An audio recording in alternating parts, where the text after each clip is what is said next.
지난 목요일 저녁 저희 가족이 분당을 다녀왔습니다. 오산 고속도로 톨게이트를 들어가서 서울 방향으로 1km 올라가면 오른쪽으로 큰 절이 하나 있는데 입구 현관 간판에 축 성탄 부자 되세요라는 글씨가 쓰여 있었습니다. 그리고 도착한 분당 마테오 성당 벽에도 글자 하나 다르지 않은 축 성탄 부자 되세요라는 현수막이 붙어 있었습니다. 아내와 딸이 일을 보는 동안 탄천 산책로를 걷는데 둑 너머로 대형 크리스마스 트리를 장식한 큰 교회가 보였습니다.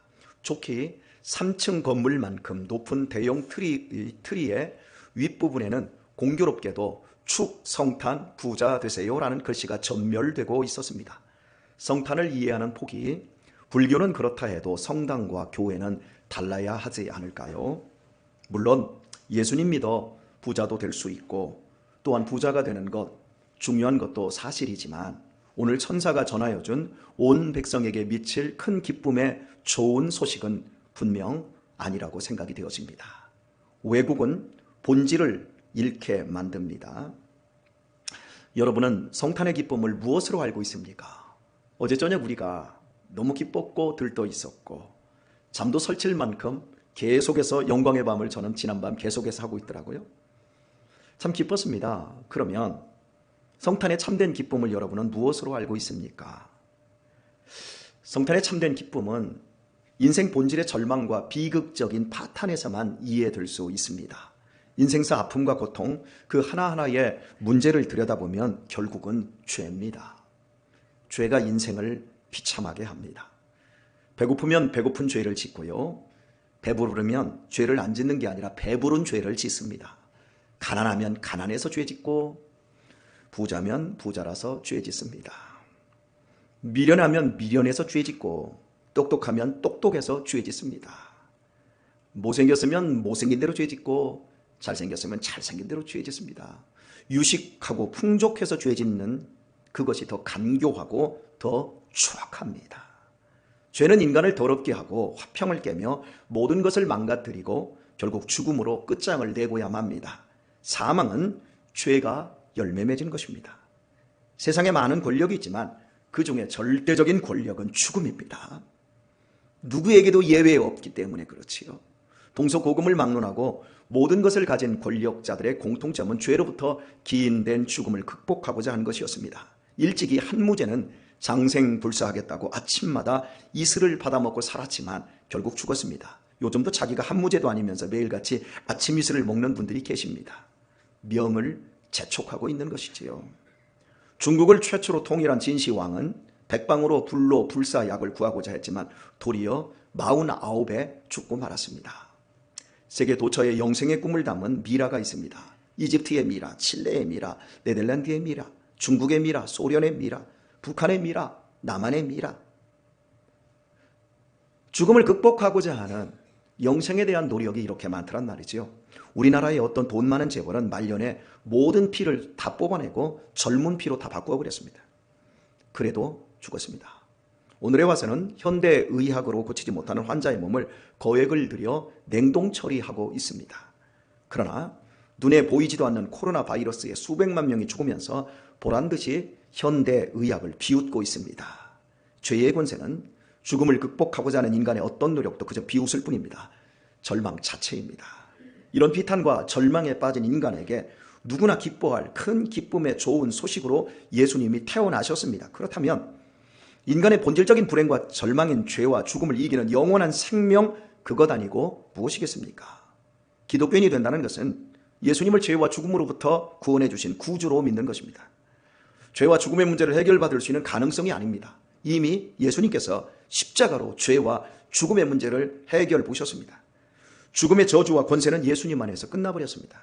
더 이상 비탄과 절망에 묶이지 않습니다. 이제 믿는 자에게 절대적인 권력은 죽음이 아니라 예수님입니다. 이것이 우리가 가진 가장 큰 즐거움의 근거인 겁니다. 예수님이 아니면 죄와 죽음에 대한 해결 방법과 그 대책은 이 세상에 없습니다. 그러므로 기독교는 죄와 죽음을 빼놓고는 성립이 되지 않습니다. 우리는 도덕과 윤리 면에서 세상 사람보다 더 나은 자가 아닙니다. 훨씬 못할 수도 있습니다. 다만 우리가 죄인이라는 사실을 존재 밑바닥에서부터 근본과 내용으로 알게 된 자들이며 동시에 유일한 답으로 예수님을 필요로 하며 그 앞에 무릎을 꿇고 은혜와 용서를 구하고 있다라고 하는 것, 이것이 차이가 있을 뿐입니다. 이런 우리를 하나님은 받아주셨고 죄와 죽음이 가져오는 저주와 멸망에서 우리를 구원하여 주셨습니다. 여기에서 존재적인 구원의 기쁨과 감사가 시작되고 주님을 위하여 목숨을 거는 내용이 채워지게 됩니다. 이 사실을 놓치면 믿음의 목표가 부자가 되는 것으로 왜곡되고 변질됩니다. 그것을 기독교라고 착각하게 되어지지요. 그렇게 되면 아무리 신앙생활을 열심히 해도 결국은 세상의 욕망을 이루어 자존심 한번 세우며 사는 것으로 그것에서 벗어날 수가 없습니다. 예수님을 믿지만 사촌이 땅을 사면 여전히 배가 아픈 시기와 질투라는 죄로 고통스러워합니다. 내가 가진 것이 진짜 참된 것인데 내가 아닌 네가 더 많이 가진 것으로 인해서 그냥 자존심이 구겨지는 거죠. 그래서 신앙생활 아무리 오래 해도 진정한 평화와 기쁨이 없는 사람들이 참 많습니다. 항상 믿는데 불안하고 흔들리고요, 유혹을 받습니다. 저는 모태신앙은 아니지만 말 배우면서부터 교회를 나갔습니다. 어제도 말씀드렸지만 제 누나가 저를 봐야 되는데 저를 놓고 교회를 가버리니까 그렇게 교회를 갔어요. 모태신앙은 아닌데 모태신앙처럼 큰 것 같아요. 어쨌든가 그때부터 1년 중 기쁜 날이 5번 있었습니다. 1년 중 기쁜 날이 5번 있었다고요. 여기 60대 이상 되신 여러분은 배고프던 어린 시절 기쁜 날이 있었나요?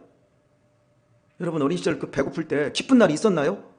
저는 제가 누군가가 저한테 어린 시절에 기쁜 날이 있냐고 물어봤을 때 저는 충격을 받았어요. 왜냐면 가만히 생각해 보니까 기쁜 날이 없었던 것 같아요. 그래서 더듬어 보니까 딱 5번 있었어요. 제가 6살에 할아버지가 돌아가셨는데요. 그때 얼마나 잘 먹었는지 슬픈 생각은 전혀 못하고 장례 끝나고 어머니에게 물었어요. 엄마는 언제 죽어? 그래서 저희 엄마한테 귀싸대기 안 맞았지만 우리 어머니가 기가 막히게 하시더라고요. 그렇게 옛날에 먹을 게 없었어요. 그렇게 배가 고팠어요. 여하튼 1년 중 기쁜 날이 5번 있었는데 첫 번째는 추석날, 두 번째는 설날. 그래도 생일날은 잘 먹었을 거 아니야? 우리 어머니가 생일날을 챙겨준 적이 없어요. 먹을 게 없으니까. 어머니 생선장소 나갔으니까. 그렇게 어린 시절 보내신 분들 계시죠? 불쌍해서 어때요? 하나님께서 축복해 주시기를 축원합니다. 예, 어쨌든 우리 그렇게 살았어요. 추석과 설날 배 터지게 먹고 화장실에서 삐질삐질 설사하고 우리 그랬어요. 그리고 나서 3번의 기쁜 날이 있었어요. 부활절, 여름 성경학교 성탄절이었습니다. 워낙 가난하고 없는 집이었기에 삶은 계란과 건포도가 박힌 백설기를 받는 부활절은 큰 기쁨이었어요. 공과 끝나고 선생님이 그 백설기를 하나 더 줘요. 잘 들었다고. 그것 하나 더 받으려고 얼마나 또랑또랑하게 들었는지 몰라요. 집에서는 감히 맛볼 수 없는 쭈쭈밥. 옛날에 냉장고가 없었잖아요, 시골에. 그 아이스박스에다가 그 고무 주머니에다가 얼음 넣어가지고 그거 가져오면 쭈쭈바가 어떻게 돼요? 말대로 쭈쭈바요. 여기 사실 이 쭈쭈바가 아니고 옛날에 쭈쭈바는 물컹물컹했어요. 그 차가운 맛만 조금 있었어요. 그죠? 이런 쭈쭈바는 3박 4일 동안 계속 나왔어요. 신천신지였어요. 환상적인 기쁨이었어요. 성탄절에는 학용품을 선물로 받고 새벽송하기 전 먹던 뜨끈한 떡국에 콩나물 끓여서 하얀 쌀밥에 그 밤 2, 3시에 그 한 그릇 먹으면 속이 막 그냥 뜨끈하니 얼마나 좋았는지 몰라요. 그래도 성탄절의 최고 기쁨은 공적으로 새벽송 나가기 전까지 남학생과 여학생들이 함께 밤새도록 노는 것이었습니다. 그때는 그런 기쁨이 있었더랬어요. 하지만 철없던 시절의 교회의 기쁨은 나이가 들면서 다 시들해지더라고요. 배는 채워지면 또 허기를 느꼈고 학용품은 더 좋은 것이 계속 나왔고 제 자신의 욕심도 더욱 커졌기 때문에 채워지질 않더라고요. 더욱이 그런 기쁨들은 교회가 주는 진짜 기쁨이 아니라는 것을 알게 되었기 때문입니다. 어떻게 그 사실을 눈치챘을까요? 그것은 예배였습니다. 예배가 저를 참된 진리로 참된 기쁨을 알게 해주는 자리로 이끌어 주었습니다. 그러나 이렇게 예배에 대해서 알게 되기까지는 20년 이상 되는 많은 시간이 필요했습니다. 저 역시도 어려서 예배는 매우 힘들었습니다. 예배만 없다면 그럭저럭 교회 다녀줄 만한데 예배가 문제였어. 그것도 알아들을 수 없는 설교가 가장 큰 문제였어요. 대체 예전의 목사님들은 문학이나 역사, 시사 얘기는 전혀 안 하고 오직 성경 이야기만 들이대하는 거예요. 이게 뭔 얘기인지를 모르겠는 거예요. 그것도 30분 정도 설교하는 것이 아니라 짧아야 50분, 길면 1시간 30분씩 하는 거예요. 지루에 미칠 지경인 거예요. 또한 폭신한 이런 의자에 장의자에 앉는 것도 아니라 맨바닥에 자보동 하나 깔아놓고 2시간 가까이 앉아 있으려면 죽을 지경이에요. 막 발은 저리고 허리는 끊어지게 아픈 거예요. 그래서 교회가 예배만 안 드리면 그냥 다녀줄 만한데 그 예배, 그 설교 때문에 가장 큰 문제가 되었어요. 결국 지루함과 다리 아픈 것, 허리 아픈 것 버티고 버티다가 중학교 졸업하면서 교회를 사직했습니다. 그리고 3년 동안 담배도 피우고 술도 줄기장창 먹고 당구도 배우고 당구장에서 살고 욕도 쌈질도 실컷 했습니다. 술도 필름이 2번 끊길 정도로 먹었어요. 어떻게 집에 왔는지 몰라요. 어쨌든 엎혀서 왔대요. 그 정도로 술도 먹었어요. 남들은 그때 제가 자유를 누렸다고 합디다. 그런데 말입니다. 제 인생에서 그때만큼 무서운 때가 없었어요. 질풍노도처럼 살았지만 제 내면은 얼마나 외롭고 불안하고 두려웠는지 몰라요. 그래서 더 광란을 부린 것 같아요. 주님 떠나면 어둠이에요. 교회를 잃으면 불안과 초조밖에 없어요. 그 내면의 그 불안, 여러분 속지 마세요. 그러나 이런 나를 위해 기도하는 사람들이 있었고 결국 19살 겨울 이맘때에 교회로 돌아와서 집에서 2달 만에 성경을 한 번 통독을 했습니다. 그리고 다시 돌아와서 달라진 것이 예배였어요. 교회를 잃어버렸을 때의 비참함을 알았기에 최선을 다해 예배를 드리고자 했어요. 이왕 드리는 예배 좀 알아들어보자. 그래서 설교를 좀 들으려고 애를 썼어요. 그랬더니 결국 하나님께서 확실히 계시다는 것을 제가 알게 되었어요. 예수님이 십자가에서 죽으셨다가 3일 만에 부활하셨다는 사실이 진짜라는 것도 알게 되었어요. 예수님 믿으면 복 받는다는 것도 역시 확실히 알게 되었어요. 그래서요, 그때부터 기도도 하고 성경도 읽고 요절도 외우기 시작했어요. 시키는 대로 성가대도 하고요, 교사도 했어요. 실력도 없고 믿음도 없는데 그냥 했어요. 하라니까 그냥 했어요. 군대 가서도 교회 못 가게 하고 때리는 고참들이 있는데도 교회를 잃어버렸던 그 무서움을 알기에 열심히 신앙생활했어요. 하나님은 살아계신다는 걸 알고 있기 때문에, 그리고 반드시 믿음 생활하면 복 받는다는 것을 알고 있기 때문에 제가 버티면서 신앙생활을 했어요. 이것이 기회가 되어 제대 이후에 신학교까지 가게 되었습니다. 그리고 신학교 들어가자마자 곧바로 전도사 사역을 했어요. 아무것도 모르는데 열심히 사역했어요. 그때 저를 본 사람들이 저의 믿음과 열심에 감동받아 지금도 여기 여러 명 있는데, 여기 오늘 김경순 권사님 있네요. 예. 그런데 말입니다. 그렇게 열심히 했지만 당시 제 안에 그 어떤 경우에도 빼앗을 수 없는 기쁨 같은 것은 없었어요. 하나님의 존재와 복음을 알고 있기에 매너 있고 도덕적으로 바르고 좀 더 열정과 열심은 있었지만 내 존재가 흔들리지 않고 죽도록 충성할 수 있는 기쁨, 기독교의 참된 기쁨 같은 것은 제 내면에 가지고 있지 않았더랬어요. 성경이 진리이고 하나님이 살아계시고 천국과 지옥이 있다는 것 때문에 신앙생활을 할 뿐, 무서워서 신앙생활을 할 뿐 세상을 이길 기쁨 같은 것은 제 안에 없었어요. 스데반처럼, 바울처럼, 베드로처럼, 주기철 목사님처럼 순교할 수 있는 기쁨 같은 것은 제게 없었어요. 손영은 목사님처럼 원수를 내 자식으로 양자로 받아들일 만큼 원수를 사랑해줄 참된 기쁨 같은 신앙은 제 안에 없었어요. 그래서 제 믿음에 대해 남모르게 고민하고 또 고민했어요. 그때가 전도사 때예요. 왜 나한테는 이 믿음이 없지? 당장 공산당이 나한테 칼을 대면 나는 도망갈 것 같아. 순교 못하고. 나는 저 성도들, 나 저 교사 말 안 듣는 저 교사 보면 정말 싫어. 나는 저 사람도 용납이 안 돼.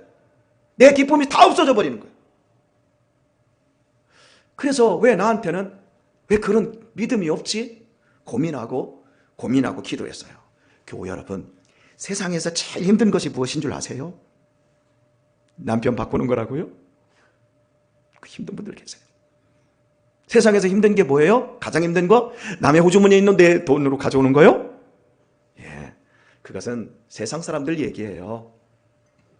제가 지금까지 살아오면서 경험한 것 중 가장 어렵고 힘든 일이 믿는 일이었어요. 예수님을 믿기로 결심하는 것은 얼마든지 할 수 있습니다. 저는 20대부터 예수님을 믿기로 굳게 결심하고 최선을 다했습니다. 그런데 내면은 늘 불안했습니다. 결심은 언제든지 무너질 위험이 있고 사라질 위험이 있기 때문이었습니다. 실제로 그랬습니다. 결심을 했는데 다 무너지는 거예요. 편하지 않게 수없이 무너져 버렸어요. 믿기로 결심한 것과 믿음을 가진다라는 것의 차이를 제가 몰랐던 거예요. 여러분에게 설명하겠습니다. 믿기로 결심한 것과 믿음을 가진다라는 것은 동일하지 않아요. 믿음을 갖기 위해 결심하는 것은 믿음이 없기 때문에 하는 행동이에요. 믿음이 있으면 믿음 갖기 위해 결심하지 않아도 돼요. 믿음이 있는 사람은 그냥 믿음을 살면 되는 거예요. 애인이 없기 때문에 애인만들 결심을 하지, 애인 있는 사람은 그냥 연애하면 되는 거예요. 돈이 없기 때문에 돈 벌 결심을 하는 것이지, 돈이 있는 사람은 그냥 돈을 쓰면 되는 거예요. 참된 믿음은 그런 거예요. 여러분 중에는 결심이 믿음이 아니라고 하는데도 결심이 믿음이라는 오해를 바꾸지 않을 분들이 여기 계세요. 그래서 제가 답답한 거예요. 내가 바꾸려고 하는 마음이 없으면 그 사람은 하나님도 못 바꿔요. 그러나 내가 바꾸려고 하면 하나님이 우리를 바꿔주세요. 성경에서 믿음이 어떻게 생겨진다고 말합니까? 에베소 2장 8절은 정확히 말하고 있어요. 너희가 그 은혜를 인하여 믿음으로 말미암아 구원을 얻었나니 이것이 너희에게서 난 것이 아니요 하나님의 선물이라. 믿음은 결심으로 내가 만들어내는 것이 아니라 하나님께서 당신의 택한 자녀에게 은혜의 선물로 주시는 것입니다. 요한복음 1장 13절은 또 이렇게 말해요. 이는 혈통으로나 육정으로나 사람의 뜻으로 나지 아니하고 오직 하나님께로서 난 자들이니라 말해요. 결심하고 각오해서 만들어지는 것도 아니고 모태신앙으로 내가 이렇게 해서 기도해서 내가 딱 하고 낳는 것도 아니라 하나님께로부터 선물로 나와야만 받게 되는 것이 믿음이라는 거예요. 그러므로 내가 믿기로 결심하는 것은 믿음이 없기 때문에 율법을 준수하고 종교 규칙을 지키겠다는 뜻이 믿음은 아닙니다. 그런데 결심한 걸 그걸 가지고 믿음이라고 스스로가 착각하고 있어요. 부모를 내 부모로 믿기로 결심하는 자식이 있을까요? 없습니다. 그냥 부모의 자식으로 사는 자식만 있을 뿐입니다. 부모가 좀 못났고 부모가 좀 거칠어도 자식이 부모를 의심하는 자식이 없어요. 저 사람은 우리 아버지 아닌가 봐, 저 사람은 우리 엄마 아닌가 봐 하는 자식이 없어요. 그냥 부모로 믿겨지는 거. 아니, 믿겨질 필요도 없어요. 그냥 살아요. 하나님께서 이미 믿음을 자식들의 마음에 심겨주셨어요. 그래서 부모에 대해 불안하고 의심하는 자식은 하나도 없어요. 그리고 그 부모가 나의 모든 허물을 다 용납해 줄 줄 알고 있어요. 성경이 약속하고 있는 믿음이 이와 같아요. 믿음을 선물로 받은 사람은 믿음이 있기에 결심할 필요가 없어요. 하나님에 대하여 불안이 없어요. 흔들리지 않아요. 구원이 믿겨지고 마음이 즐겁고 안정돼요. 그런데 이렇게 설명을 잘하고 있는 저에게는 당시에 선물로서 받은 믿음은 없고 언제나 믿기로 결심한 저의 각오만 있었어요. 남들보다 더 강력한 결심, 그리고 그것을 잘 버텨내는 힘만 남들보다 제가 더 셌어요. 겉으로는 밝은 척 하는데 내면에는 기쁨이 없고요, 여유가 없어서요. 그래서 남들보다 산기도도 많이 가고 철야도 많이 하고 기도하면 소리도 더 질러야 됐어요. 여유가 없는 거예요. 믿음이 없으니까. 다만 내가 품고 있는 결심이 공고하고 성실하기에 내 모든 상황을 쪽내지 않았고 버티고 있었을 뿐이고, 워낙 제가 잘 버티니까 사람들이 저를 통해서 저 전도사님은 믿음이 없어, 이걸 발견해내지 못하고 있었던 것뿐이에요. 그러다가 27살 무렵 어느 날 깜짝 놀랄 일이 생겨버렸어요. 제 마음이 바뀌어버렸어요. 그동안 알고 있던 기독교의 모든 사실이 사실로 내가 믿으려고 결심하는 것이 아니라 그냥 그 사실이 나한테 저절로 믿겨져 버렸어요. 드디어 선물인 믿음이 제 마음 안으로 들어와 버렸어요. 제 어머니가 어머니인 것처럼 하나님이 나의 하나님 아버지로 믿겨졌어요. 의심 없이 믿겨졌어요. 하나님이 나를 사랑하시는 것도 믿겨졌고, 내가 이미 용서받았고 내가 구원받았다라는 것도 믿겨졌어요. 예전에는 예수님 십자가에서 죽으셨고 우리 인류를 위해 죽은 건 맞지만 저 사람을 위해서는 죽었겠지만 나하고는 상관이 없는 것 같아, 이게 나 안에 있었지만, 저 사람하고는 이 복음이 상관이 없겠지만 나는 정말 구원받았어 라고 하는 게 이 마음속에서 그냥 믿겨지는 거예요. 희한했어요. 이걸 어떻게 설명해야 될지 모르겠어요. 내가 생각하고 남들이 판단하는 허약한 내가 아닌 하나님의 은혜 속에서 누구도 정죄할 수 없는 내가 되어버렸어요. 그날부터 나의 자랑과 내 시간과 내 에너지, 내 꿈 모두 주님과 연결되어 버렸어요. 아침에 그냥 눈이 땅 떠지면 주님이에요. 내가 무슨 일을 하든지 이거 하나님이 기뻐하실까? 내가 무슨 말을 하든지 이거 하나님 기뻐하실까? 내가 저녁에 잠자기 전까지 내 의식이 소멸되기 전까지 모두 하나님하고 연결된 생각이 없이 지나가는 게 없었어요. 저는 그날 완전히 거듭나버렸어요. 제가 거듭났다는 걸 그날 발견을 했어요. 내 기쁨의 근거가 예수님이고 예수님과 함께 사는 삶이 기쁨이 되어버렸어요. 제 속에서 예수님을 배제한 삶이나 교회를 떠나고 예배 없는 삶은 상상도 할 수 없게 되어버렸어요. 이 믿음이 훅 하고 들어온 그날부터 저는 그 어떤 것으로도 흔들리지 않으며 내 양심을 관통하는 기쁨을 가졌어요. 그리고 그때부터 믿음에 대한 불안이 없어졌어요. 결심하지 않아도 되었어요. 기쁜 척 할 필요가 없었어요. 본질적으로 기쁘니까요. 소리 지르고 손 높이 들 필요도 없어졌어요. 그렇다고 술에 취하고 마약에 취해 기쁜 것처럼 아픔도 모르고 고통도 모르는 기쁨을 가진 것은 아니었어요. 똑같이 아프고 똑같이 고통스러웠어요. 그런데 그 모든 고통을 이기고도 남을 수 있는 기쁨이 내 안에 있었어요. 그리고 실제로 그 모든 어려움들을 다 이길 수 있었어요. 이제는 모든 것을 기꺼이 감수하면서까지 천국으로 이사하는 날까지 죽도록 충성할 믿음이 제 안에 있게 되었고, 누가 죽인다 할지라도 제가 예수님을 저는 믿을 거예요. 그래서 모든 상황에서 하나님의 뜻대로 살고자 순종했고 또 지금도 순종하고 있습니다. 마음속에 착한 마음을 주시는 대로 살아왔어요. 이렇게 되면서 제 안에 선물로 들어와 있는 믿음이 삶에서도 나타나게 되었습니다. 믿음이 실상이 되어져 버린 거예요. 오늘의 제가 누리고 있는 행복과 여유와 믿음으로 누리는 부유한 삶은 제 안에 들어온 믿음이 만들어낸 결과입니다. 제가 결심하고 분투해서 얻어진 것이 아닙니다. 제가 성실하고 부지런해서 얻어진 게 아니고, 정말 노력해서 얻어진 것이 아니고, 이것을 내가 결심했고 노력했다 그러면 사실은 제 안에 있는 믿음이 저를 이렇게 만들어낸 거예요. 제가 할 수 있는 게 아니었어요. 여러분도 기억하셔야 할 것이 있습니다. 지금 제 설교를 여러분이 다 알아듣는다고 생각하지 마세요. 저는 우리 학생들, 청년들 제 설교를 못 알아듣고 있다고 생각하고 저는 설교를 해요. 모태신앙이라 할지라도요, 설교가 학습되고 있는 거지 이게 알아듣는 게 아니에요. 처음부터 알아듣는 자연인은 단 한 사람도 없어요. 알아들었다고 생각할 뿐이지 못 알아듣습니다. 못 알아들으니까 더 알아들어야지 라고 하는 사람은 겸손하기라도 하는데, 나는 다 알아 라고 하는 사람은 교만해서 더 못 알아듣습니다. 혈통으로나 육정으로나 사람의 뜻으로 나지 않습니다. 믿음이 선물로 들어오기까지는 어린 반푼어치도 없습니다. 제가 그랬거든요. 내 안에 믿음의 선물이 있는지, 내 마음이 거듭났는지 우리 살펴봐야 돼요. 이것이 없다면 우리가 믿음을 구하고 믿음을 찾고 믿음을 두드려야 되는 거예요. 가만히 계시면 안 돼요, 여러분. 믿음을 구해야 돼요. 다른 것 구하지 마시고 믿음의 선물, 성령 충만을 구하셔야 합니다. 믿음과 성령 충만함, 그 안에 이 세상을 행복하고 부유하게 살 수 있는 모든 복이 다 들어있어요. 그런데 교회 오래 다닌 사람들일수록 다 안다고 생각하면서 진짜 복을 구하지 않고 시간만 때워요. 집 나간 탕자는 아버지 떠나 죽을 고생하고 회개했지만 집에 있던 큰아들은 회개할 줄 모르는 더 나쁜 인간이었어요. 회개할 줄 모르는 인간은 목사든 장로든 권사든 모두 아버지의 마음을 모르는 탕자의 형에 불과한 거예요. 그런데 이 탕자는 나가서 개고생해보니까 내가 나쁜 인간이라는 거 아니까 회개했으니까 하나님의 사랑 속으로 다시 들어갔지만, 아버지 옆에 있었던 이놈은, 이 큰 아들은 회개할 것이 없는 거예요. 다 아니까. 진짜 기쁨을 모르니까 조금만 마음에 안 맞으면 불만이 쌓이고 짜증 부리면서 잔치자리에도 들어오지 않는 신앙생활 오래 한 사람들이 얼마나 많습니까? 교회를 그만두는 사람들이 바로 그런 사람들이에요. 믿음 없이 결심만 하다가 끝낸 사람들이에요. 진짜 중요한 믿음을 구하지 않고 엉뚱한 거 구하다가 다 그렇게 되는 거예요. 어린 시절 학생회장, 청년회장 했던 믿음 좋다고 소리 듣던 모태 신앙인들이 교회를 떠난 경우가 한두 명이 아니에요. 진짜 기쁨의 맛을 모르기 때문에 그래요.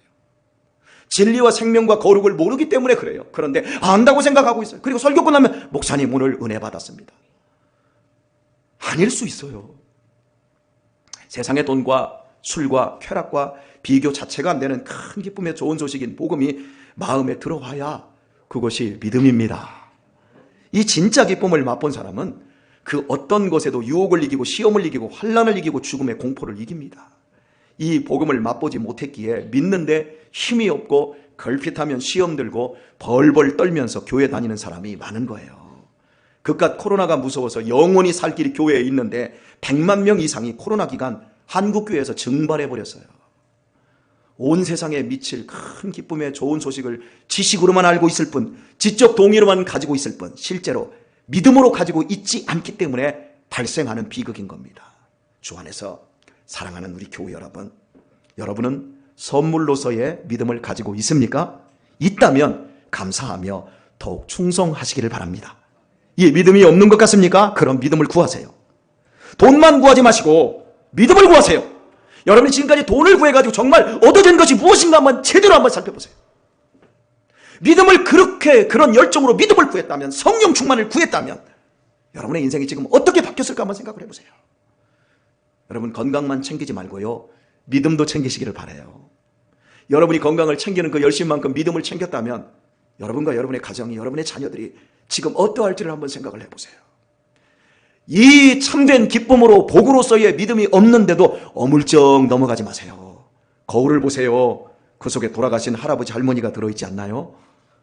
그죠? 여러분의 지금 찍어대는 그 사진이 영정사진이 될 날이 멀지 않았습니다. 취미생활하듯 교회 다니지 마세요.